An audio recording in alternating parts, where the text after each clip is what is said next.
One question I get asked by my clients a lot is, how can I grow spiritually?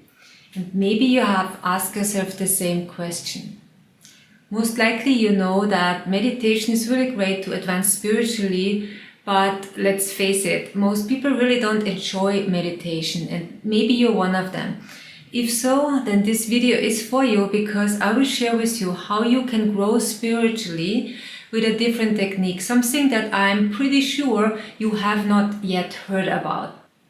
So who am I? My name is Dr. Karina Johnson. I'm a medical doctor turned energy healer and spiritual guide.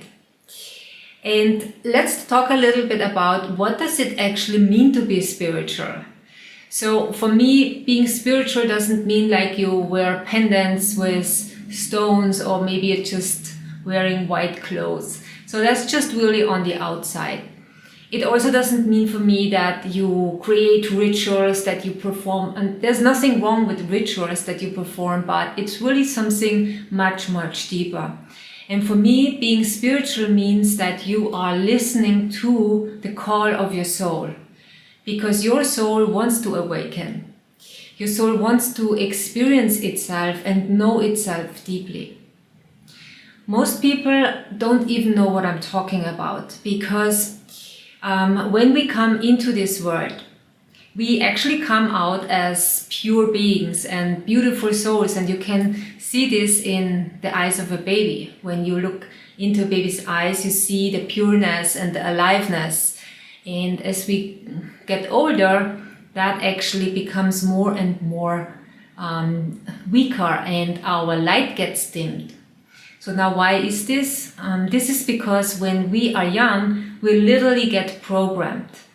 We get programmed to be able to function in this society. And when you're young, and up to the age of 7 years, you are in different brainwave states where you literally are in a hypnotic state, where everything that you experience, everything that you come in contact with, what you observe or what you feel, gets etched into your subconscious mind. So you don't have the so-called beta waves, which help you to think logically. And with a beta wave, you can actually reject an idea. And kids start to form these specific brain waves at around the age of 7. So everything that happened to you prior to that, you didn't have any control over. And that's literally the program that was put into you. And you operate from this program. Now, these so-called programs, what they also do is they make it so that you get removed from your core more and more and more. And we start to form a false sense of identity. And that's the identity of the ego. And the ego tells you who you are, but really the ego is just a thought. It's basically everything that you think you are. And the ego usually identifies itself with accomplishments, possessions, looks, and so forth. So it gets really, really draining, because the ego always searches for more. And that is really how our entire society works. You need more to buy. You need to fulfill this emptiness. And so what it means to be spiritual is to really listen to the yearning of your soul.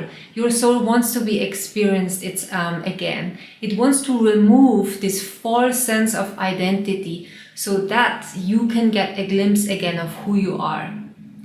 And maybe you had this already. There are people waking up and they are realizing their true essence. And I want to share with you my spiritual awakening. And it's something that happened years ago, and it's not something that I've talked about publicly before, but I want to share it with you here in this context because I think it's important.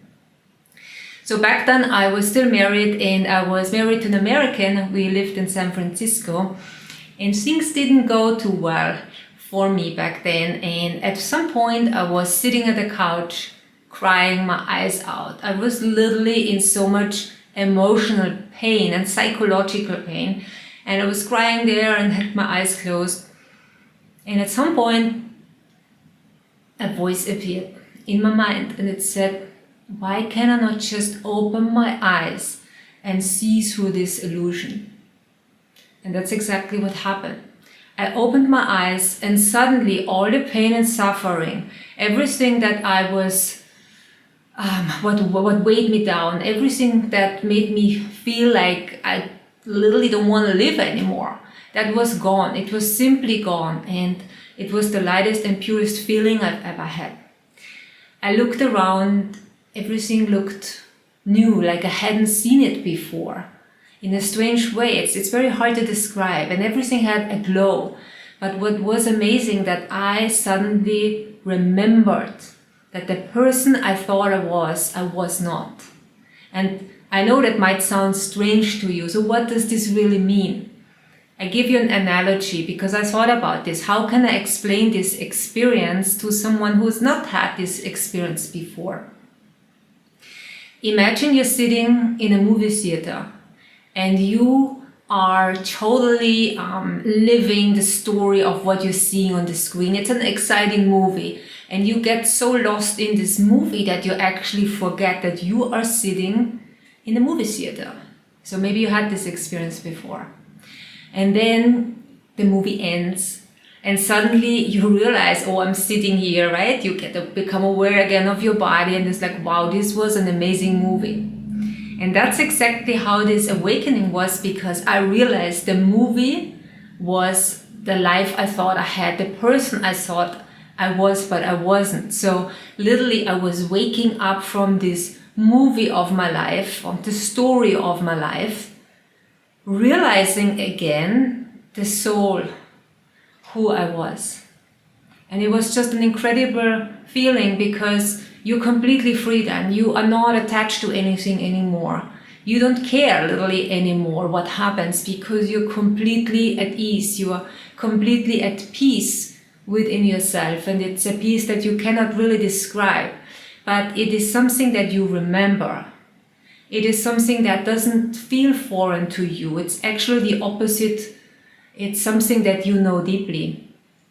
And I remember back then that everything was turned around. I would wake up in the night screaming because I had a nightmare. And the dream was that I was pulled back in my egoic state of consciousness, and that was just really, really hard for me. So that's lasted for about 2 weeks. Gradually the ego came back in, and I still can remember this beautiful sensation. And this is really the drive that I have, the drive that makes my life rich, because this is the place where I want to be, and maybe you want to. And so coming back to where we started was that most people think that they need to meditate for a long time to get to this place of reconnecting. Now, by the way, a spiritual awakening is not something that someone can predict that this is going to happen. Even if you meditate for 20 years plus against a blank wall, a spiritual awakening is probably grace, and so it is not something that you can count on if you do a specific practice. But, and here's the big but, and this is something I want to share with you, is there is a different way. There is a way that is predictable. There is a way that is loving. There's a way where you don't have to be in so much pain like I was to let go of your ego. It's not about fighting the ego. It's about coming back to your center. It's about being in contact with your heart again. And this is really the practice, because when you are not connected to your heart, and by the way, I mean literally the physical heart, but I also mean the energetic center of your heart, the heart chakra, because the heart chakra is the biggest chakra in the entire body. It's 5,000 times stronger, the energy field, than your brain. When this part is not open, and for most people it's not open, then something else takes over, and that is your mind. And the mind, usually when it takes over, it's not good, because that's where the ego lives. So when the mind takes over, you're always in a fight, right? Good against bad, light against darkness. It's always this consciousness that fights itself. But when you learn to drop into your heart and learn to open your heart. It's not just something cheesy that sounds good. It's not something that sounds like in a romantic movie, right? But it's actually almost like a technology where you can tap into your heart. You can learn to feel these emotions of the heart: love, gratitude, joy, and grace. You can learn to create such a big field in your body that it not only affects you, your thinking, it also affects other people around you, because we're all connected. And when you learn how to do this, it's a really gentle way to become more spiritual, because then you don't have to fight your brain and your mind. You don't have to try to still your mind. When you are centered in your heart, everything starts to flow, because the heart literally connects to the brain, and you don't have to try to think to still your mind, because you're almost like you are on a different level of consciousness. Your heart and brains get unified, and you think positive and loving thoughts. And that's how you become more spiritual. And that's really the wonderful and easy way to do this, because it is a joyful way. And if you are interested in how to do this, if you are interested to learn this, actually step by step, how to do this, well, I am creating a free course where I share with you exactly how you can learn to tap into your heart. And there's not just a course. We will also create a wonderful community of like-minded people who come together and support each other. And there will also be live events where I do live healings or other challenges. So if you're interested, in the comment section I put a link and you can sign up. We're currently on the wait list, but maybe when you watch this video the doors are already open. And I would love for you to join, because I truly believe that we are at a very important time in the history of this world, where we as a species have to evolve. We have to learn to open our hearts.